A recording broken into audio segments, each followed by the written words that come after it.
Hi guys, Charles Touma here, and today I'm with Jeremy Fisher from First Street. And I reached out to Jeremy because there's a lot of speculation and noise around the mortgage markets. And personally, I wanted to get a better understanding of what's happening out there and the changes. Can you tell me a little bit about what a credit crunch is? Yeah, no, sure. Look, I mean, obviously, yeah, there's been a lot of noise, and to be honest, I mean, it's not as bad as it seems. The banks have certainly tightened up. We've seen in the last couple of years, we've had various different reviews coming from different government bodies, from APRA, from ASIC, Productivity Commission. We've had Sedgwick, and now we've got the Royal Commission.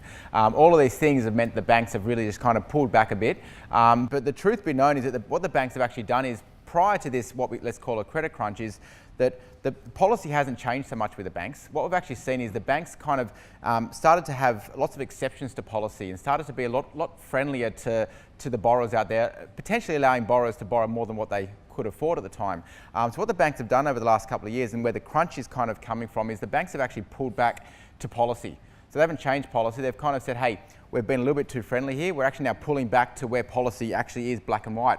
And that's what we've seen happen over the last couple of years, is that the banks it's seemingly tightened up, but in fact they've just gone back to where policy was a couple of years ago. What it's meant though is that someone that was able to borrow, $500,000, a year ago on the same income, if we went back today, are able to borrow probably only 400 grand. So when we're kind of looking at, year on year, the same applicant a year ago could borrow more than what they can today with the same numbers. Yeah, right. When did you start to see the banks go away from their original criteria or policy to start lending people more than they should have? Yeah, look, probably for the past 5 years, I'd say, if I had to throw a number at it, we've seen banks just being a little bit friendlier, and they've had these exceptions to policies on a regular basis, and that just became the norm. And obviously with the market going up constantly, the banks were fairly confident in doing so. But when they've started to come under some speculation, under review, there's been tightening up with growth on investment and in interest-only loans, all these things. When the banks have come under the review, and ultimately now with the Royal Commission under review, is that they've really now pulled back, and that's what we're seeing. Why was the review? Why was there a review? So there was all these bodies that you mentioned, the Royal Commission, ASIC, and APRA.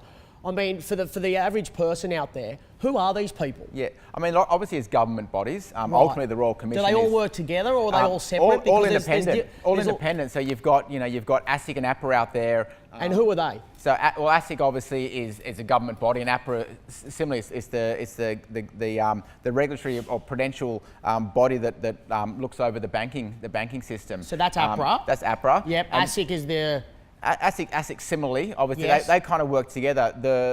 Then you had what they call a Sedgwick review, which was an independent group appointed by government to go and have a look at what's going on. Wow. That has then led to, partly obviously with the Royal Commission now, which is obviously just a widespread. They're not looking at just home loans. That's a small aspect, yes. But they're looking at banks in general. Right. What we hear about and what affects what both of we do is the lending side of the banks. Right. And basically, while all these reviews have gone on, what the banks have done is, in anticipation of what is what they think is going to come off the back of these reviews, they've made changes independently, basically forecasting what they think is going to come from what we're potentially going to hear in the next month or so from the Royal Commission recommendations. Right. And are you able to elaborate a little bit on what your opinion is on what those findings might be? Well, I mean, it's simply that obviously what they've done is a big thing on the lending space has been living expenses. So in the past, banks never scrutinised or actually looked into what people would spend in a month. Yeah. Instead, they would just use either the poverty index or use a fairly nominal number. Generic sort of Correct, criteria. right? But the reality is people were spending a lot more than what they actually realised, and then they were borrowing potentially more than what they could afford. Yeah. So the big change that I've seen certainly, which I think is a really positive one, is that now the banks are requiring the consumers, the borrowers, upon application, is to actually go through their monthly spending and actually detail it, on a list of 20 or more, kind of numbers around whether it's education, Netflix bills. Netflix, everything down. Uber Eats. Spot on. So they want to know what you're spending your money on, and then they're saying, cool, you're spending $5 grand a month on all of these expenses. That's not a problem. On the basis of that, this is how much you can now borrow. So, and that's how it should have been. So basically, that's a big change. So my expectation off the back of this Royal Commission, Yep. which the recommendations will come out next month in February. Is there a date that's set? I think or- it's early Feb, but I don't know exact dates, but I know it's definitely Feb. Yep. What will come is recommendations. It won't be that this is what you got to do. The Royal Commission will come and say, we recommend that these changes are adopted. That then Right. goes through to Treasury. Yes. And then Treasury, depending on whether it's obviously who's in government at the time, will then say, okay, we're going to take these recommendations and we're going to see them through, or we're going to take 7 of these 10 recommendations and we're going to actually and regulate them. Right. The banks would love to continue to effectively be self-regulated, which is kind of what they've been doing up till now, is that they've Yeah. been running their own show. But that's not going to happen anymore. There's no way in the world. But, Okay. So I think what will happen is a lot of these recommendations that are going to come. The banks have already kind of gotten wind of that over the last couple of years Yeah. and made these changes. Yes. You know, they're also looking at, for example, when they're assessing a loan now, they're looking at an interest rate of 7.5% as an average, even though we're only paying 4% or whatever the Okay. number is. So across the board, as a general rule now, the banks are assessing all future loans and existing loans at a much higher rate, just to make sure that if there is increases in rates in the future, that the consumer can still afford it. Fantastic. And, I was reading the Financial Review the last couple of weeks, and there's obviously reporting around APRA and them lifting the cap. Yep. Can you sort of tell us a little bit more about that? Yeah, so there were a couple of caps that were imposed over the last period. One was interest-only loans seemed to be kind of just growing and growing and growing, and APRA wasn't comfortable that, especially an owner-occupier, wasn't paying off their loan. An investment loan being interest-only, there are benefits and there are logical reasons behind it, but for an owner-occupier paying interest-only, unless there were, again, logical reasons for it, they weren't happy with it. So what Right. they did is they wanted to slow down the growth of interest-only loans. It then in turn made them a lot more expensive, Yes. which obviously then meant the rates went up. So it actually, for a lot of owner-occupiers, then decided, hey, I actually want to pay principal interest. I want to start paying my loan off. Yeah. Made sense. So they capped the growth of interest-only loans. And they And also what was the growth? What do they cap it at? So basically, with interest-only loans, they wanted to no further growth than 30% Of their book? of their book. Complete, yeah, their book. So, And so then- a large bank had a benefit. So a CBA of the world have a huge book. So 30% growth is not that significant. Was it growth or was it total investment portfolio? So we've got interest only, then we've got investment. Okay. So obviously, the interest only growth, Yes. and then the investment portfolio similarly was also, they didn't want the investment growth to grow more than 30%. So their book couldn't be more than 30% of their entire book. Understood. Yeah. Yeah. Okay. So obviously, if it started, so some banks, when these rules were put in place, were sitting at 40 and 50%. So they had to pull back in a big way. So certain lenders Yes. actually had to say, you know what, no more investment lending or no more interest-only lending for a period of time. Yes. Until their book came under. Wow. So basically, and what's happened now is recently we've heard APRA have now lifted that regulation or that imposed change, because the banks have now self-regulated to an extent. They've really got it under control. I imagine that APRA will keep an eye on them. Yes. But the bank seems to have gotten a very clear message as to what They're more comfortable now with the way that the banks are sort of behaving. Yeah. So they've lifted that. And what does that mean now for people entering the finance market, looking to take out loans or refinancing now? Well, I think because we're at the back end of the Royal Commission and the banks have really gotten a good head around what these changes could be, and have already kind of adopted and made these in place already. I think we're going to start to see a little bit of not a loosening of credit by any means, Yes. but the banks just now being a little bit more open to want to consider not exceptions to policy, but just certainly trying to make it easier on the consumer than what has been in the last couple of years. I mean, we've certainly heard from borrowers, and I'm sure you have the same, is that, man, it's getting really hard out there. Yeah. But I've spoken to the head of credit of a few banks lately, and they said, look, it's not going to be in the media. We're not going to go and announce that we're making changes to policy. Yes. But we are going to try to actually lift some of the stringent conditions that we imposed previously. Yeah. Because we do want to do business. We are open for business, and we really have now got our head around what what all these regulatory bodies want from us. Right, so they've now sort of, re-looked at their own situations, Yep. realigned with policy. Yeah. Now, so what we're saying is maybe the worst is behind us. Yeah. Maybe we've gone through, like the property market, some changes.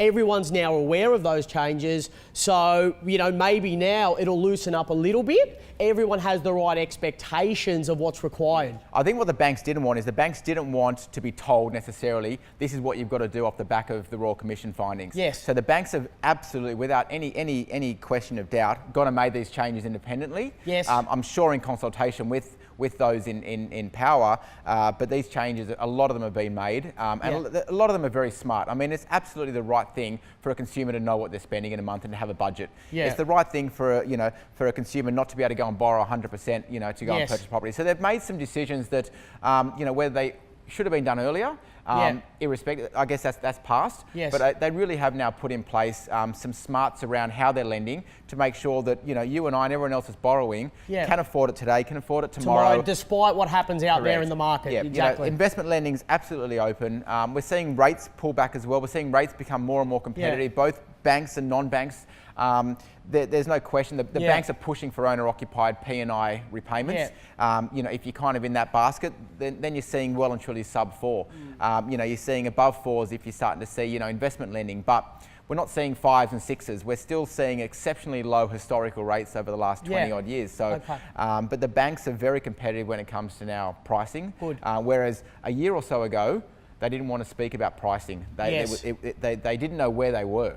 But it feels like they've really found themselves. They know the places, and they know that some banks are all playing in different space as well. But the banks seem to know, whether they want to go and promote some investment lending because their book's low, and they want to get some more of that business because it's good business, or they want to go and get some, an owner-occupied mix that's got, that they've got an investment property as well. So the banks really price also depending upon what type of business. What their needs are. Yeah. So that means to the consumer, potentially, depending on what loan you're after, you might get a better deal from a different business. And it changes month to month. Wow. So different banks will have different appetites. Different banks will have different fundings.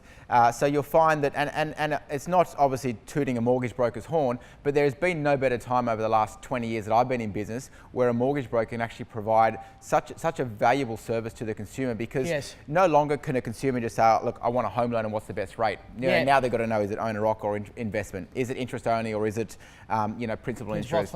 Is the lending ratio 80% or 60% or 90%? And is there mortgage insurance? All of these factors now determine the end rate. And there's a lot of shopping around that's going on in the background to ensure the consumer gets the best deal that's possible. So it's not only happening on houses, it's the same with the car. If you go buy a car and want to refinance now, they basically do it on a credit system, and then you'll get, how safe you are as a customer, and then they'll produce you an interest rate based on your individual situation. And we're actually going to see that coming out this year. We're going to hear a lot about this new credit reporting. So basically, all that simply means is that the banks will have full access to every consumer's credit file. They will know what they've borrowed, what they've been declined on, what they've what's been approved, how many times they've made inquiries for finance. All of those things will, and obviously if there's any arrears and missed payments, they'll know it all. They'll know it all. What that's going to do for the consumer that obviously manages their affairs well is going to give them the absolute best rate that's out there. Best rate possible. Amazing. And I suppose for someone that's applying for a loan, or maybe looking at refinancing, that's unaware of the challenges and the changes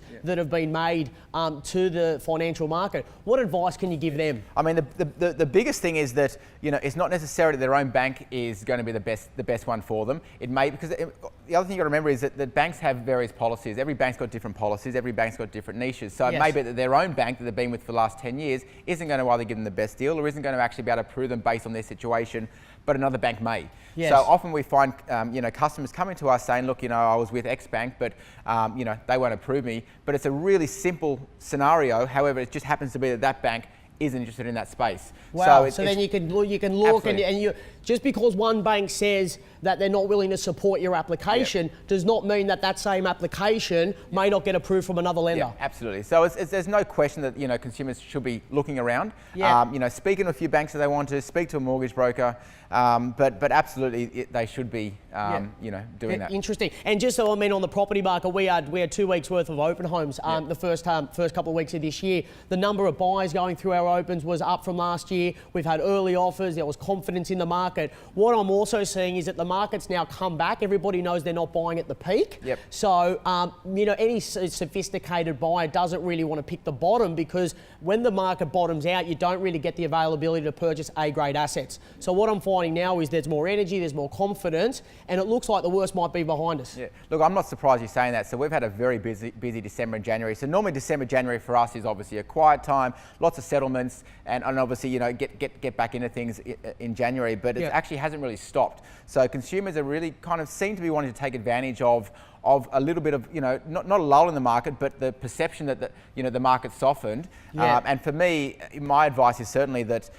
in the market, there's opportunity now. Yeah. And rather than wait for the market to start running and then jumping on that bandwagon, yeah. to me now is the absolute best time to be looking out there, whether you're buying or selling. There's plenty of activity, there's plenty of liquidity, and to me this is the time to be doing it. Yeah, it was funny. I had a buyer the other day actually trying to buy a property off me, and they go, "Well, there's only one other buyer interested." I said, "Well, 2 years ago you complained there was 15 other buyers trying to buy it. Now you're complaining there's only one other." So it's quite interesting. There's better buying. There's some good assets out there. I really appreciate you coming in. Don't worry. Thanks Appreciate again. it. We'll do it again. See you later. Thanks. Bye.